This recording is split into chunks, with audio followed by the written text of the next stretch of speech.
right? So if I went along with like what somebody else wanted, maybe it kind of shows how Raceland would have been a jerk, you know, wearing the black robes and like the readers, all those readers being disgusted with how mean he was and obsessive his obsession with becoming a god. Get it? So it's like doing a letter Q to wake up girls on Twitch or whatever, right? But I need Christiania to open up the portal. Seriously amazing. What an amazing story. So I'm glad I'm not that jerk. I don't like him. It is pretty cool though. It's pretty cool though, the idea that we'll be able to like dress up, cosplay and stuff like that.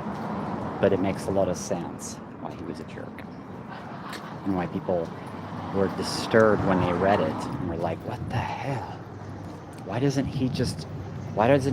they just hook up? Graceland and Christiania. What the hell? It's so amazing. What an incredible story. So I did not know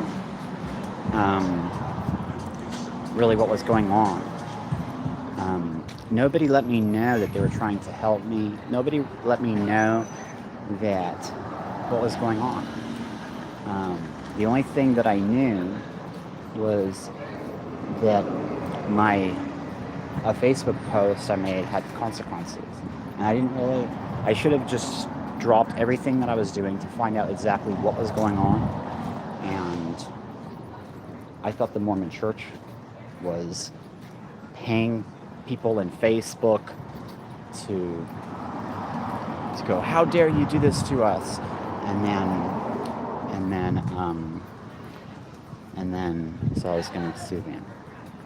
But now that's totally changed. I don't want to sue them anymore. It wasn't even them. I thought it was.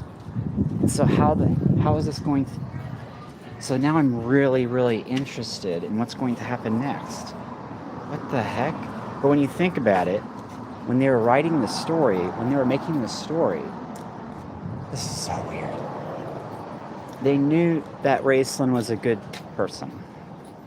And that his mission was just. You know, he wants to replace the queen in the abyss or whatever, or as a god. So that he could fix all the world's problems, there wouldn't be evil in the world anymore and stuff like that, right? What does that actually represent though? It represents having more views than than Tacitus.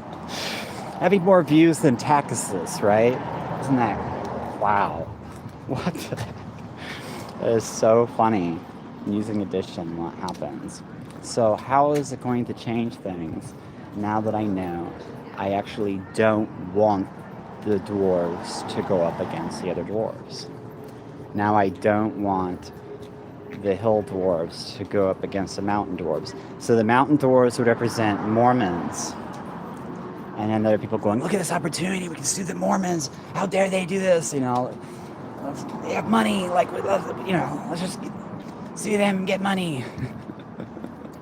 Makes a lot of sense. Because how I was reading it and using addition and everything, and then, you know, the characters were fitting in with different people I grew up with and stuff like that. It was really weird. It's like, wow, that's really cool to think of, like, the future of our country and how we could use cosplay, fantasy role-playing tropes. Just using addition to prove that you can counter everything, so that the negative is turned into something positive and it becomes helpful, when normally people might say, this is bad, it's too violent, like you shouldn't be reading this isn't a holy book. You know, like what's going to happen when people are reading this and being inspired by Dungeons and Dragons, right? Is that a stairway to hell? So that makes a lot of sense. So I'm trying to come up with something. So I try to come up with something using addition because of the obvious result that making A-rated films will have. Making A-rated films will making A-rated films will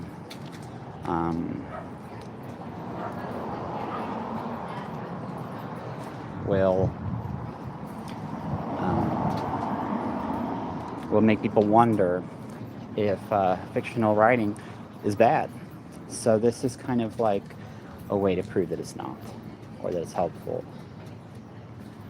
And it can drive a person kind of crazy, because when you use addition on something, the inevitable conclusion will be you'll see yourself everywhere. It'll be like becoming John Malkovich. And everywhere, just Malkovich, you know.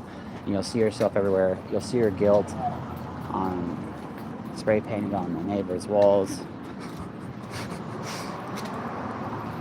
And because our dreams, we are connected there. And that's really interesting what happens when addition is used. So,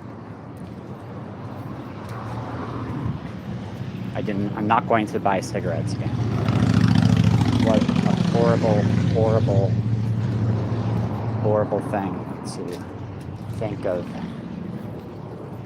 I was, so frightened, and I was like, maybe I'm going to be hurt, or maybe something really bad's going to happen to me in an hour or tomorrow or something.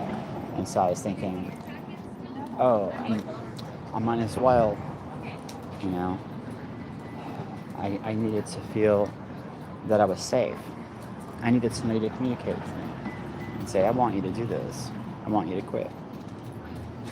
I really, really needed that more than everything, because it would have been what worked.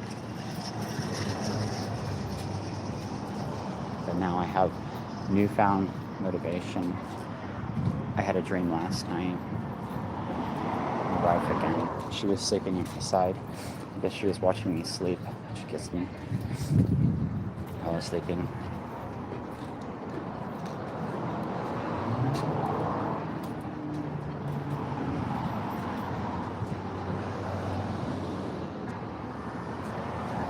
I was supposed to believe that it was Amber in the dream.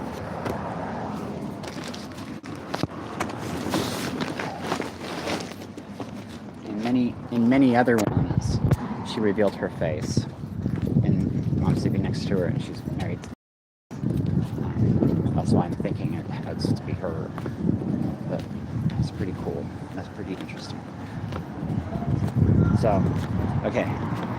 So now I'm really curious what's going to happen. So Delamar shut the spell book.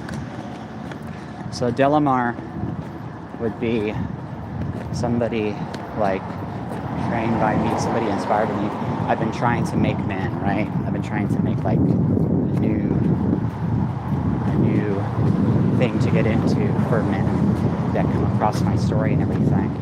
They want to become monogamous and put all their focus in one, and witness the miracles of finding their partner in the way that I have. Right? It was truly magical. And then so that's why the word father and mother is in that same name, because too many people wanted me, and it was just like, I can find you a replacement.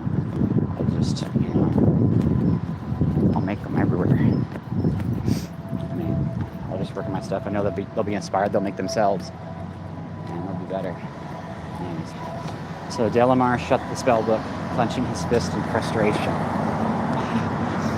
He was certain he was doing everything right, pronouncing the words with the proper inflection, repeating the chant the prescribed number of times. The components were those called for. He had seen Raceland cast the spell 100 times, yet he could not do it. Putting his head warily in his hands, he closed his eyes and brought memories of his shallow feet to mind. Hearing Raceland's soft voice, trying to remember the exact tone and rhythm, trying to think of anything he might be doing wrong.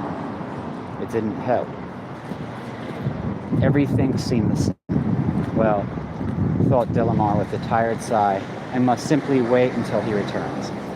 Standing up, the dark elf spoke a word of magic, and the continual light spell he had cast upon a crystal globe, standing on a desk of Raceland's library, winked out. Winked out? No fire burned in the grate. The late spring night in Calampus was warm and fine. Delamar had even dared open the window a crack.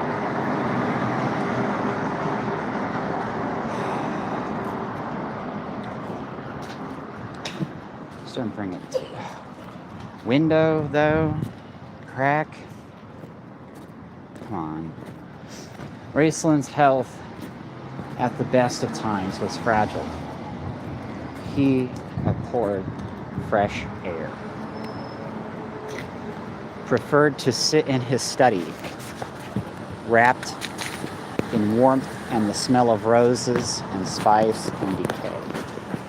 Ordinarily, Delamar did not mind, but there were times, particularly in the spring, when his elven soul longed for the woodland home he had left forever. Standing by the window, smelling the perfume of renewed life that not even the horrors of the Shoaikan Grove could keep from reaching the tower, Delamar let himself think, just for a moment, of Sylvanesti. Now, Sylvanesti was where? The south? I guess it'd be like the south.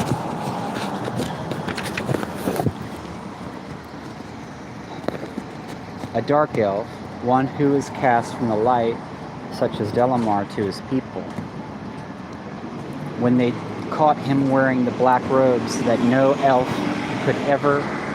could even look upon without flinching, practicing arcane arts forbidden to one of his low rank and station, the elven lords had bound Delamar hand and foot, gagged his mouth, and blindfolded his eyes. Then he had been thrown into a cart and driven to the borders of his land. So, what are they saying?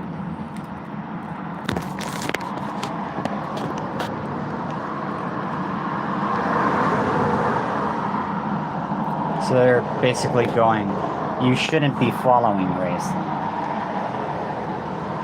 Would I want... Maybe I would want to agree right there. I don't even know who it is right now. Window? Crack? What? Deprived of his sight, Delamar's last memories of Sylvanesti were the smells of aspen trees, blooming flowers, rich loam. It had been spring then, too, he recalled. Would he go back if he could? Would he give up this to return? Did he feel any sorrow, regret? Without conscious volition, Delamar's hand went to his breast. Beneath the black robes, he could feel the wounds in his chest. Now, that would be him asking him to be on just one. Right? Not really, though, because of who Raceland represent, which is not exactly me. His evil will turn in on itself. Beneath the black robes, he could feel the wounds in his chest. Though it had been a week since Raceland's hand had touched him, burning 5 holes into his flesh, the wounds had not healed. So that would mean that he wants the same girl? Maybe? No? Or he just doesn't want to follow having just one. Or maybe he does. and Raistlin was wanting him to be an idiot. Nor would they ever heal. Delamar, because Raistlin is an idiot, is the character not to follow. Nor would they heal. Delamar knew with bitter certainty.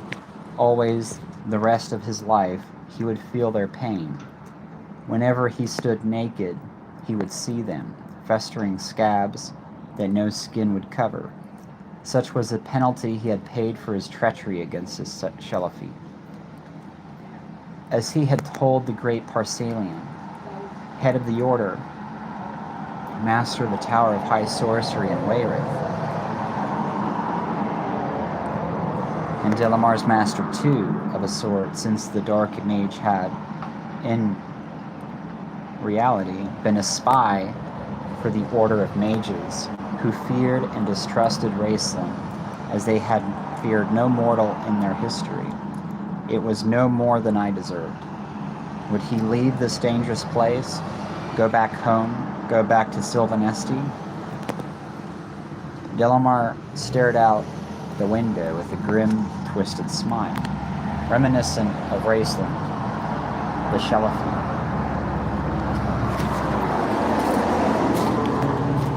Almost unwillingly, Delamar's gaze went from the peaceful starlit night sky back indoors to the rows and rows of night blue bound spellbooks that lined the walls of the library.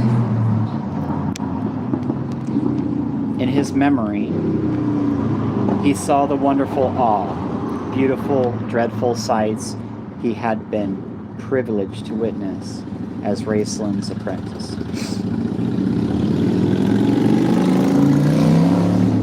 He felt the stirrings of power within his soul, a pleasure that outweighed the pain. No, he would never return, never leave. Delamar's musings were cut short by the sound of a silvered bell. It rang only once, with a sweet, low sound.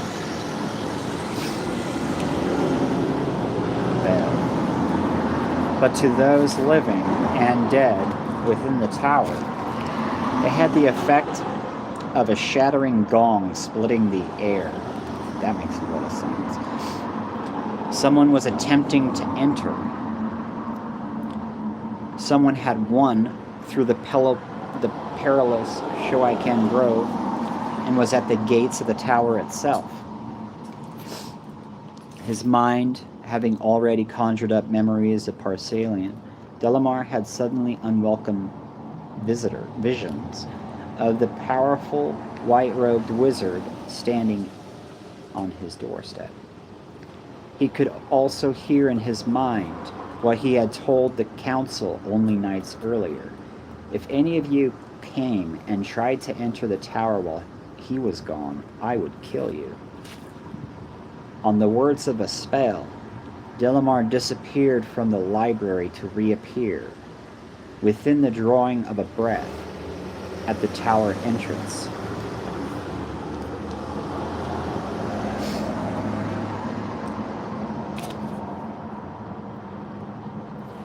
But it was not a conclave of flashing-eyed wizards he faced. Those would be people on Twitch. It was a figure dressed in blue dragon-scale armor, wearing the hideous horned mask of a dragon high lord. In its gloved hand, the figure held a black jewel, a night jewel. Delamar saw, and behind the figure he could sense, though he could not see, the presence of a being of awesome power, a death knight. The Dragon High Lord was using the jewel to hold at bay several of the tower's guardians. Their pale visages could be seen in the dark light of the night jewel, thirsting for her living blood.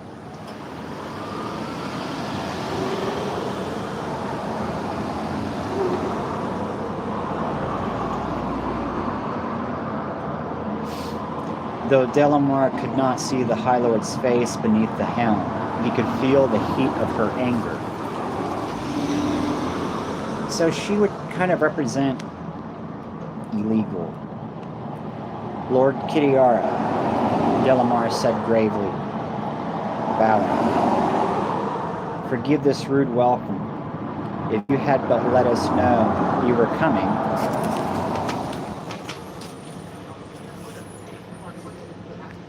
Yanking off the helm,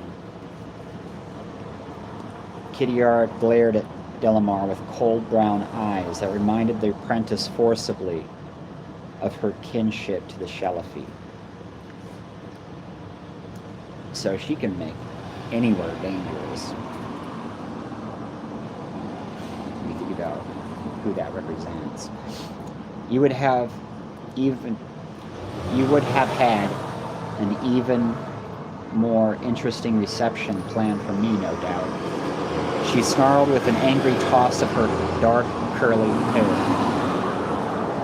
I come and go where I please, especially to pay a visit to my brother. Her voice literally shook with rage.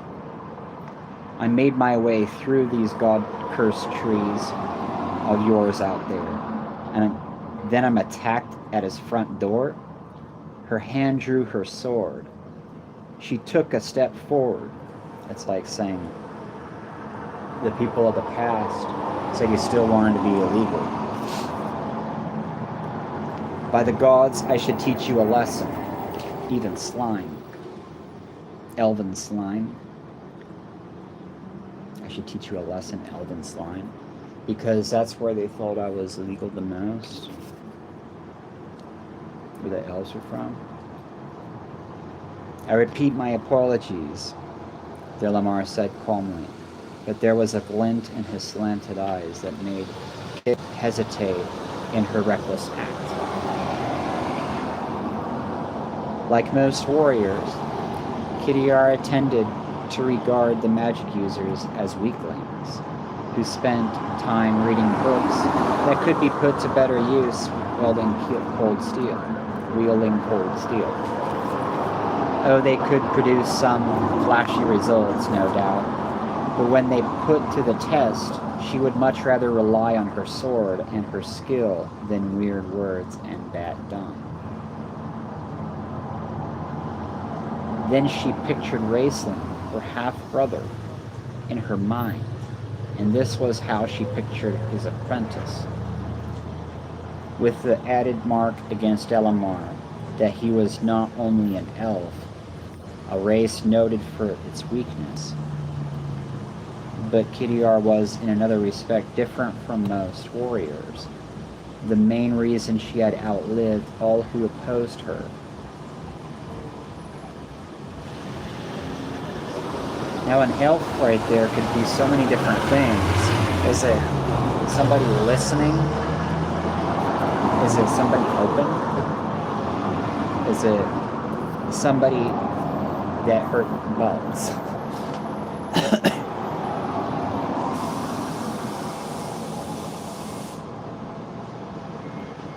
So thus she pictured Raistlin, her brother, with the added mark against Delamar that he was blah blah blah. But Kitiara was, in another respect, different from most warriors. The main reason she had outlived all who opposed her.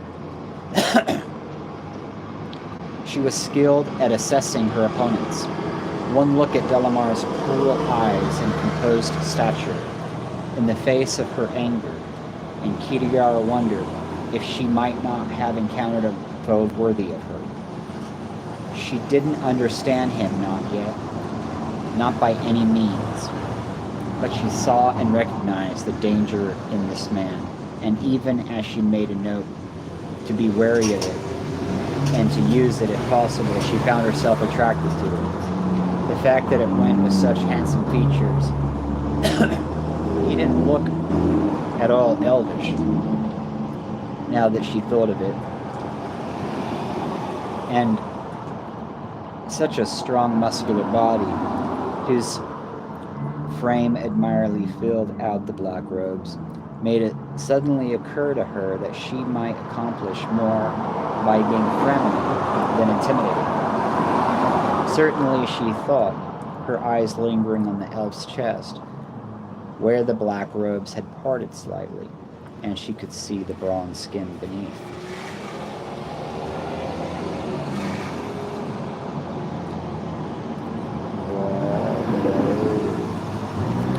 It might be much more entertaining. Thrusting her sword back in its sheath, Kitiara continued her step forward. Only now the light had flashed on the blade, flashed in her eyes. So she's getting information from past lovers? Forgive me, Delamar. That's your name, isn't it? Her scowl melted into the crooked, charming smile that had won so many. That damn grove unnerves me. You were right. I should have notified my brother I was coming, but I acted on impulse. She stood close to Delamar now, very close, looking up at his face, hidden as it was by the shadows of his hood. She added, I often act on impulse. With a gesture, Delamar dismissed the guardians. Then the young elf regarded the woman before her with a smile of charm that rivaled her own. Seeing his smile, Kitiara held out her gloved hand. Forgiven? Delamar's smile deepened, but he only said, remove your glove, Lord.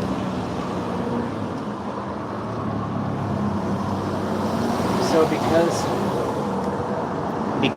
of the Blue Sunshine album, the glove would mean gay. Don't be gay?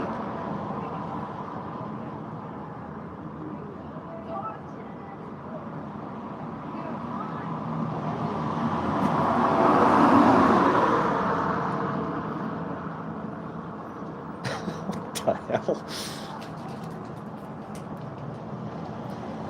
Kitiara started, and for an instant the brown eyes dilated dangerously.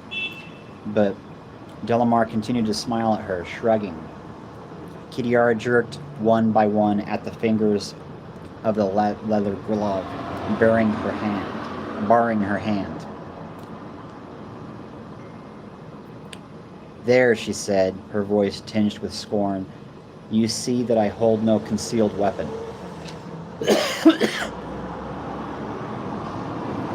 Oh, I already knew that, Delamar replied, now taking the hand in his own. His eyes still on hers, the dark elf drew her hand up to his lips and kissed it lingeringly. Would you have had me deny myself this pleasure? I'm going to stop it here. Actually,